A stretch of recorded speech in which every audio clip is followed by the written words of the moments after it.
Let me come outside. No means no. One more time. Protect the lions, because no means no. Period. We ain't doing it no more. No means no. No means no. Protect your students! Protect your sisters! Protect your sisters! Protect your misters! Protect your misters! Alright, please understand that right now, we will be doing a minute of silence for the survivor because she is not a victim. Period. So please, if you could all be quiet for the next minute, I would really appreciate it.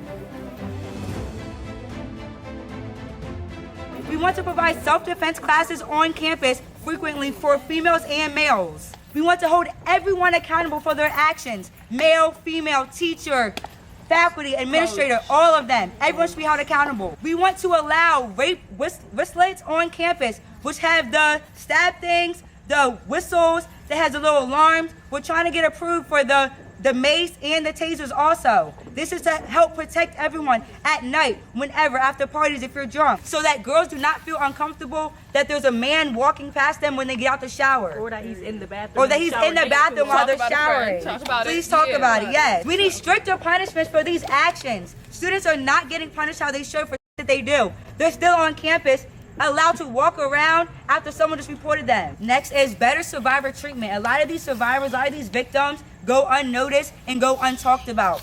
They handle this stuff alone and no one's there to support them. We should have support systems. We should have counseling for these students that they can openly talk to people about. Lesson when I was younger, by my father nonetheless. I still have nightmares to this day.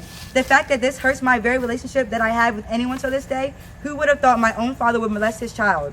It is sickening. I pray every day that God heals my heart, because while I remember it, I feel hatred towards him, hatred towards myself, thinking I brought this upon me alone. I am 24 years old. It's sad that it's still affecting me to this day. Even now, I get scared to see him. I feel like he has this hold over me till this day. I'm hurting. I'm in pain. But it happens. It happens, and people get away with it. Hearing this story about a female on campus that was sexually assaulted really got to me, because who would have thought? Isn't campus supposed to be safe? October 1st, 2021, 2 a.m. I was sexually assaulted in my dorm room. Mr. No Name forcibly kissed me. He forcibly fingered me even though I told him no. He still did it. I tried pushing him away, but he was so strong. It wasn't much I could do. He even choked me while kissing me and was forceful. He even put his penis inside me and came in me. I gave up once he put his penis in me, and because there was nothing I could do, so I laid there and took it. He is a member of the football team, but I don't want to say any names. And the person who assaulted her is still freely walking around campus and playing sports. She did not receive any justice for what happened to her at this school. This is a student last year who went through this. That student who did it to her is still walking this campus fully and on a sports team. Please keep your friends accountable. This is not okay at all. When I was younger, my stepbrother would do sexual things to me. It started one day when I got out the shower and was changing. He came into my room and he was supposed to be helping me. My brother, he started touching me and doing things to me. And it went on for years. I never knew what was happening until I grew older. Baby, you were just a child. You was just a little one. You did not deserve that to happen to you. This is not about sharing your story. This is about overcoming it and knowing that you are not the assault. You are not the problem. It was never your fault. It's the rapist's fault. It's the abuser's fault. It's never going to be your fault. All right, keep your hand up if someone gripped you up and you didn't even know them. You see how half of y'all didn't even put your hands down? That's an issue. I'm sorry. That's an issue. Y'all should not be comfortable gripping up on women. That's a form of sexual assault. I hate to break it to y'all. This is the last one I'm gonna read. It says, my boyfriend assaulted me and told me it wasn't his fault because he's from no means yes and invalidated me since we're in a relationship. I'm sorry? Say that again. My boyfriend assaulted me and told me it wasn't his fault because where he's from no means yes and invalidated me since we're in a relationship. Just because you are in a relationship does not mean it's an automatic yes.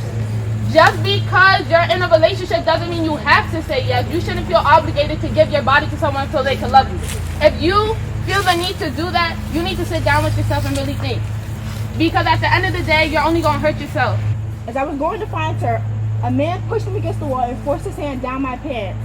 And the other one was on my breast. He had whispered in my ear. I was practically begging for this to happen. Y'all, if y'all see a girl at a party, y'all see a girl in class, she's dressed up, she looks pretty, she looks nice, she might have her skin out, do not touch her.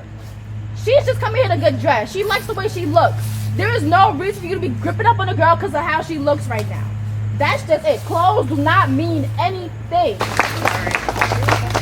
Right. This happens to men too, but the bigger issue with that is they don't have a safe space to come out front like we are coming out front and be like, this happened to me by a female, because they're looked as weak because they're supposed to be stronger. But don't push them into the side. That's all I'm gonna say.